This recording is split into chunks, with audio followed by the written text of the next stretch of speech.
मध्य प्रदेश के देवास में लाडली बहना योजना को लेकर सीएम शिवराज सिंह चौहान ने एक महासभा की और इस दौरान सीएम ने हजारों महिलाओं को भी संबोधित किया। और वहीं सीएम ने कहा कि बेटियों की शादी के लिए अब 51,000 का चेक दिया जाएगा। बेटियों को लखपति बनाने के लिए यह योजना रहेगी। मेरी बेटियां 43,90,000 हैं। लाडली लक्ष्मी शिक्षा के लिए 5 लाख 10 लाख फीस हो कौन भरेगा? मामा चुनाव में रिजर्वेशन रहेगा। 50% बहनें चुनाव लड़ेंगी। बहन के नाम से रजिस्ट्रेशन में 1% की छूट मिलेगी। घर की मालिक बहन रहेगी। आवास योजना में घर पति पत्नी के संयुक्त नाम पर होंगे। यह सामाजिक क्रांति है जो मैंने करने की कोशिश की है। पुलिस में बेटियां भर्ती 30% होंगी। मैंने तय किया है 50% रिजर्वेशन देकर नौकरी में भर्ती होंगी मेरी बेटियां।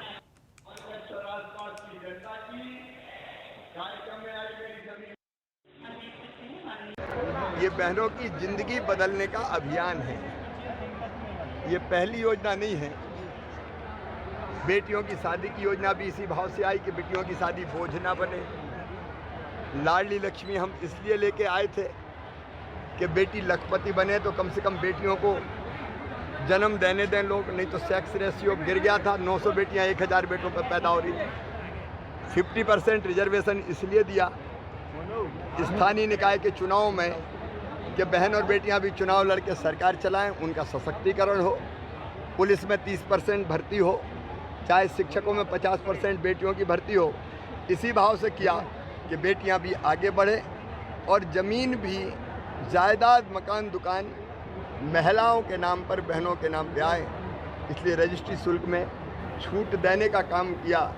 ये उसी की एक अगली कड़ी है।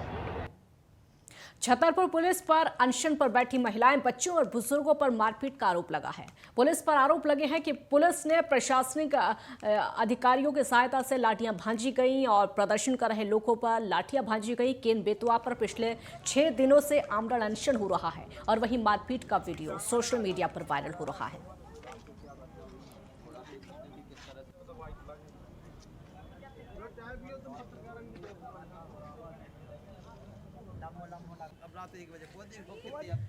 दंतेवाड़ा जिले में पूरे प्रदेश की सभी पटवारी अपनी 9 सूत्री मांगों को लेकर अनिश्चितकालीन हड़ताल पर बैठे हुए हैं और पटवारी संघ अपने बुनियादी मांगों को लेकर अपने हक की लड़ाई लड़ रहे हैं। पटवारियों का हौसला देने आए पटवारी संघ के प्रदेश अध्यक्ष भागवत कश्यप और सभी कार्यकारिणी सदस्य दंतेवाड़ा पहुंचे, जहां उन्होंने निडर होकर अपनी मांगों के लिए लड़ने के लिए सभी पटवारियों को प्रेरित किया और अपने समर्थन का भरोसा दिलाया।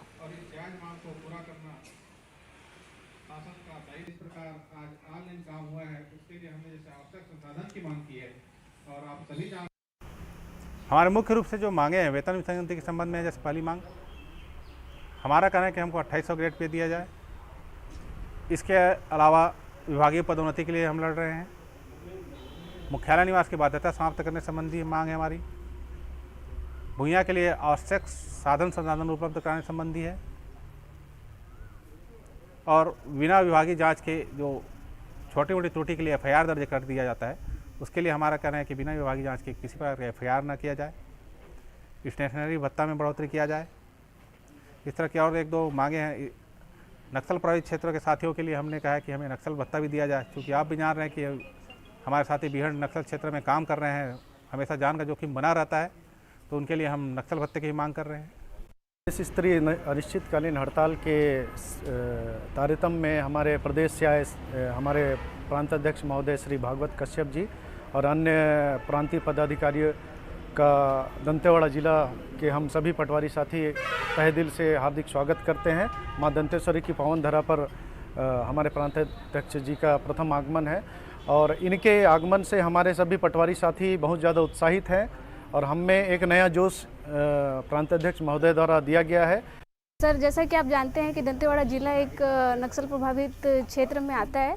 हम लोग यहाँ पे लगभग दंतेवाड़ा जिले में लगभग 21 से 22 महिला पटवारी हैं जो नक्सल प्रभावित एरिया में जाकर काम करते हैं।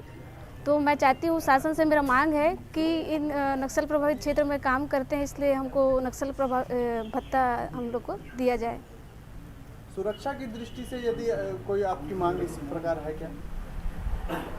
सुरक्षा को लेकर सर मुख्यालय में रहने की जो बाध्यता है उसको दूर किया जाए। के वरिष्ठ नेता अजय सिंह राहुल भैया ग्वालियर पहुंचे और उस दौरान उन्होंने द केरला स्टोरी के टैक्स फ्री को लेकर सरकार को आड़े हाथों लिया और साथ ही उन्होंने भोपाल में दीपक जोशी द्वारा कांग्रेस पार्टी की सदस्यता लिए जाने पर कहा कि ग्वालियर अंचल में कई वरिष्ठ नेता कांग्रेस के संपर्क में हैं और यहां पर जल्द से जल्द बड़ा धमाका करेंगे।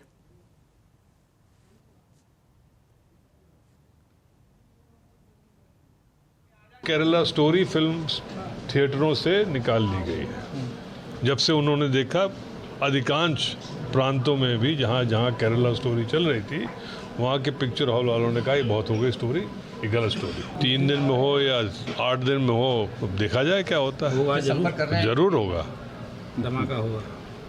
अब धमाका होगा, जो होगा सो होगा। नगर निगम रायपुर के महापौर एजाज ढेबर ने पत्रकार वार्ता करके अपने ही निगम के अधिकारियों पर भ्रष्टाचार के आरोप लगाए हैं और पूरा मामला नगर में लगे होर्डिंग को लेकर है, जिसमें लगभग 27 से 30 करोड़ तक का राजस्व नुकसान की बात महापौर के द्वारा कही जा रही है, जिस पर दोषी पाए जाने वाले अधिकारियों पर कड़ी से कड़ी कार्रवाई करने की बात महापौर ने कही।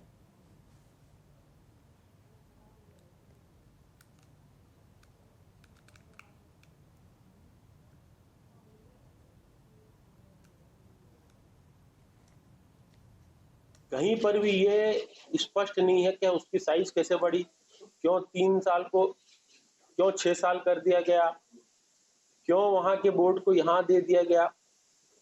एक चौक शास्त्री चौक, वहीं पर बोर्ड लगा है ऐसे का, वहीं पर बोर्ड लगा है व्यापक वाले का, वो दे रहा है 900 रुपया और 1100 रुपया स्क्वायर फीट हमको, और वहीं पर जो उनका 1,55,00,000 रुपए में उनके 18 टॉयलेट के आड़ में उनको 36 वो बनाने थे यूनिकोड, जो कि लग गए हैं 51। खैर उन्होंने भले साइज को तोड़ के बनाया, साइज को लोग आधा करके बनाए, जब उसको गुणा भाग करके किया गया तो वहीं शास्त्री चौक में उनकी बोर्ड की कीमत आ रही है 350 से 350। एक ब्रेक यहां पर रुकेंगे, जल्द लौटेंगे।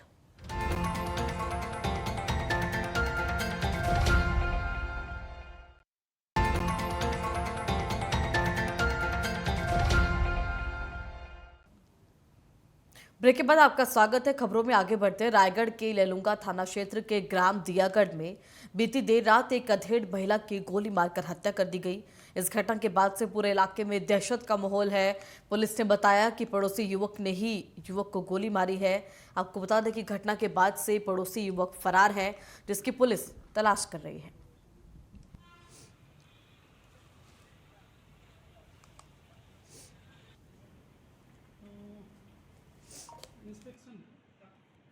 यह घटना लेलुंगा थाना अंतर्गत ये दियागढ़ गांव की है। बीती रात 2 से 2:30 बजे के बीच 2 संदेही केशव यादव और गोपाल यादव सामने वाले घर में जाकर के वो घुसने का प्रयास किया। गोपाल यादव के घर में घुसने का प्रयास किया, तभी जो है कुत्ते के भौंकने की आवाज़ आई, तो जिसके बाद उसकी माँ द्रुपति यादव जग गई, जो बाहर सोई हुई थी। और ऐसा पता चल रहा है कि उन्हीं दोनों संदेहियों के द्वारा जो है उसको देसी कट्टे से गोली मारकर हत्या कर दी गई और वो मौके से फरार हो गए। और रायगढ़ के जूटमिल थाना क्षेत्र में भाजपा की महिला पार्षद पुष्पा साहू और पति निरंजन साहू ने जहर खा लिया, जिसके बाद पार्षद दंपति को मेडिकल कॉलेज में भर्ती कराया गया, जहां फिलहाल अभी पार्षद दंपति की स्थिति में सुधार है। बताया ये जा रहा है कि लगातार शैलेंद्र साहू और कमलेश्वर साहू के द्वारा पार्षद दंपति को प्रताड़ित किया जा रहा है। इसकी शिकायत पार्षद दंपति ने कई बार थाने में की है, लेकिन अभी तक इस पर कोई कार्रवाई नहीं हुई है, जिस वजह से मानसिक तनाव के कारण उन्होंने जहर खाकर अपनी जीवन समाप्त करने का प्रयास किया। इधर आए। हाँ, अभी पता चला है कि बीती रात पार्षद और उनके पति ने कीटनाशक चूहे मारने की दवाई को खाकर के आत्महत्या का प्रयास किया है, जिस पे पुलिस की टीम उस पर छानबीन कर रही है और जो भी उनके तथ्य सामने आएंगे उनके आधार पर अग्रिम कार्रवाई की जाएगी। सर, उनका आरोप है कि हमारे द्वारा पुलिस में शिकायत करने पर कार्रवाई नहीं होती है। उनके द्वारा जो शिकायत दी गई थी, तो शिकायत जांच में रखा गया था, चूँकि उसमें कई सारे लोगों का जो नाम था, 2-3 लोग के अलावा 25 से 30 अन्य लोगों का नाम दिया गया था, जिसकी वजह से उसको शिकायत को जांच में रख लिया गया था और जांच में जो भी चीज़ें होगी उसके आधार पर निष्पक्ष कार्रवाई की। हम लोग के जो विपक्ष में चुनाव लड़े थे ना, हम लोग पूरा हम लोग को परेशान कर दे रहे हैं। मेरे साथ लगभग 10:30 बजे मैं पानी फेंकने जा रही थी, तो छेड़ खाने का भी वो किया था, तो थाना में रिपोर्ट दिए तो कुछ नहीं हुआ। वो लोग पहले थाना में जाकर बैठ जाते हैं और उनके खिलाफ कुछ वो नहीं होता है। क्या चाहते हैं आप? कार्रवाई होना चाहिए। अभी पुलिस केस बहुत दिन हुए, पावती नहीं मिला है।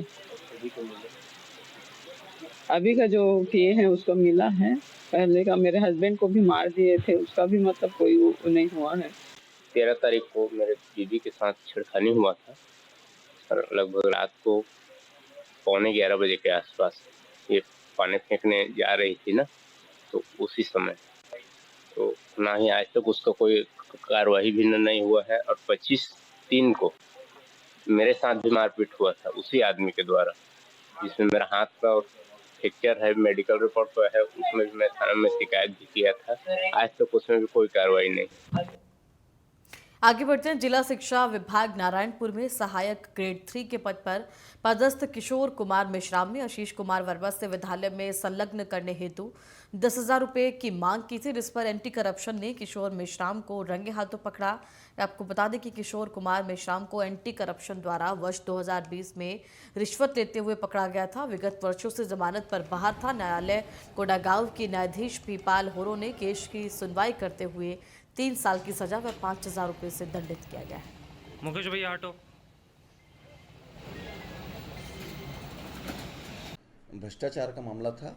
एक प्रार्थी था शिक्षा विभाग में, आशीष कुमार वर्मा, उसको नारायणपुर से संलग्नीकरण कराना था। शिक्षा विभाग में नौकरी करता था, तो शिक्षा विभाग का जो बाबू है किशोर कुमार मेश्राम, उससे वो अपने नौकरी से अलग पारिश्रमिक नहीं, भ्रष्टाचार के लिए 10,000 रुपये की मांग किया था, जिसको ACB वाले जगदलपुर ध्रुव साहब ने अपने टीम के साथ में 10,000 रुपये देते हुए रंगे हाथों पकड़ा था। और उसके बाद कोर्ट में चालान पेश हुआ। ACB ने पूरे गवाह को पेश किया था उसमें, और जो स्वतंत्र साक्षी थे उनका भी गवाह हुआ। और भिंड के पडरिया गांव से अगवा हुए 15 महीने के बच्चे को पुलिस ने सकुशल बरामद कर लिया। पुलिस के माने तो बच्चा घर से खेलते वक्त लापता हो गया था, जिसके बाद परिजनों की तहरीर के बाद सर्च ऑपरेशन चलाया गया और बच्चे को सकुशल बरामद कर पुलिस ने परिजनों को सौंप दिया। हालांकि पुलिस आरोपी को पकड़ने में नाकाम रही है।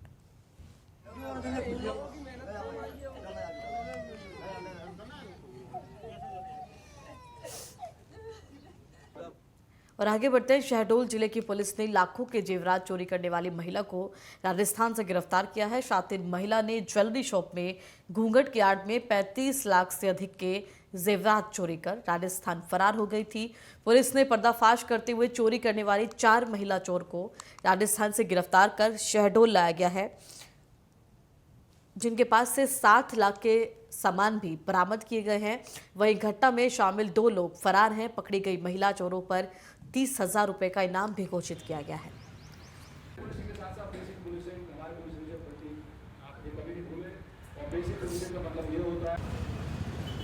एक ज्वेलरी की दुकान में पायल ज्वेलर्स पुलिस अधीक्षक शहडोल कुमार प्रतीक ने अपने कर्तव्य परायणता का परिचय देते हुए अपनी टीम के साथ इस पूरे प्रकरण का न केवल खुलासा किया, बल्कि इसमें आरोपियों को पकड़ा और उनसे काफ़ी मात्रा में माल भी बरामद हुआ है।